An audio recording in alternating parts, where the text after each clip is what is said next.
መጽሐፈ መሳፍንት ምዕራፍ 14 ሶምሶንም ወደ ተምና ወረደ። በተምናም ከፍልስጤማውያን ልጆች አንዲት ሴት አየ። ወጥቶም ለአባቱና ለእናቱ በተምና ከፍልስጤማውያን ልጆች አንዲት ሴት አይቻለሁ፣ አሁንም እርሷን አጋቡኝ አላቸው። አባቱና እናቱም ካልተገረዙት ከፍልስጤማውያን ሚስት ለማግባት ትሄድ ዘንድ ከወንድሞች ሴቶች ልጆች ከሕዝቤ ሁሉ መካከል ሴት የለምን? አሉት። ሶምሶንም አባቱን ለዓይኔ እጅግ ደስ አሰኝታኛለችና እርሷን አጋባኝ አለው።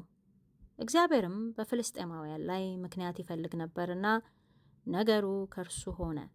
አባቱና እናቱ ግን አላወቁም። በዚያን ጊዜም ፍልስጤማውያን በእስራኤል ላይ ገዢዎች ነበሩ። ሶምሶንም አባቱና እናቱም ወደ ተምና ወረዱ። በተምናም ወዳለው ወደ ወይኑ ስፍራ መጡ። እነሆም የአንበሳ ደቦል እያገሳ ወደ እርሱ ደረሰ። የእግዚአብሔርም መንፈስ በእርሱ ላይ በኃይል ወረደ። ጠቦትን እንደሚቆራርጥ በእጁ ምንም ሳይኖር ቆራረጠው። ያደረገውንም ለአባቱና ለእናቱ አልነገረም። ወርዶም ከሴቲቱ ጋር ተነጋገረ፣ እጅግም ደስ አሰኘችው። ከጥቂትም ቀን በኋላ ሊያገባት ተመለሰ። የአንበሳውንም ሬሳ ያይ ዘንድ ከመንገድ ፈቀቅ አለ። እነሆም በአንበሳው ሬሳ ውስጥ ንብ ሰፍሮበት ነበር፣ ማርም ነበረበት። በእጁም ወስዶ መንገድ ለመንገድ እየበላ ሄደ። ወደ አባቱና ወደ እናቱ መጣ፣ ማሩንም ሰጣቸው፣ እነርሱም በሉ።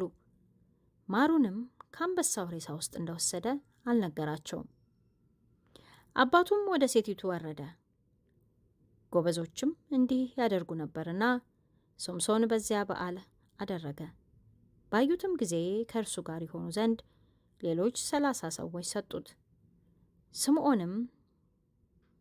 ሶምሶንም እንቆቅልሽ ልስጣችሁ፣ በሰባቱም በበዓሉ ቀኖች ውስጥ ፈታችሁ ብትነግሩኝ 30 የበፍታ ቀሚስና 30 ልውጥ ልብስ እሰጣችኋለሁ። መፍታትም ባትችሉ 30 የበፍታ ቀሚስና 30 ልውጥ ልብስ ትሰጡኛላችሁ አላቸው። እነርሱም እንድንሰማው እንቆቅልሽ ንገረን አሉት። እርሱም ከበላተኛ ውስጥ መብል ወጣ፣ ከብርቱም ውስጥ ጥፍጥ ወጣ አላቸው። 3 ቀንም እንቆቅልሹን መተርጎም አልቻሉም። በአራተኛውም ቀን የሶምሶን ሚስት እንቆቅልሹን እንዲነግረን ባልሽን ሸንጊው፣ አለዚያም አንቺንና የአባትሽን ቤት በእሳት እናቃጥላለን፣ ወደዚህ ጠራችሁን ልትገፉን ነውን? አሏት። የሶምሶንም ሚስት በፊቱ እያለቀሰች በእውነት ጠልተኸኛል፣ ከቶም አትወደኝም፣ ለሕዝቤ ልጆች እንቆቅልሽ ሰጥታቸዋልና ትርጓሜውንም አልነገርከኝም አለችው። እርሱም እነሆ ለአባቴና ለእናቴ አልነገርኳቸውም፣ ለአንቺ እነግርሻለሁን አላት። 7ቱንም የበዓል ቀን በፊቱ አለቀሰች። እርሷም ነዝንዛዋለችና በ7ኛው ቀን ነገራት። ትርጓሜውንም ለሕዝቧ ልጆች ነገረች። በ7ኛውም ቀን ፀሐይ ሳትገባ የከተማይቱ ሰዎች ከማር የሚጣፍጥ ምንድን ነው? ከአንበሳስ የሚበረታ ማን ነው? አሉት።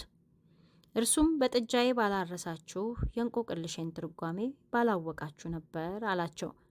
የእግዚአብሔርም መንፈስ በላዩ በኃይል ወረደ።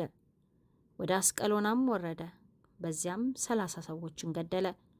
ልብሳቸውንም ወስዶ እንቆቅልሹን ለፈቱት ሰዎች ሰጠ። ቁጣውም ነደደ። ወደ አባቱም ቤት ወጣ። የሶምሶን ሚስት ግን ከተባበሩት ከሚዜዎቹ ለአንደኛው ሆነች።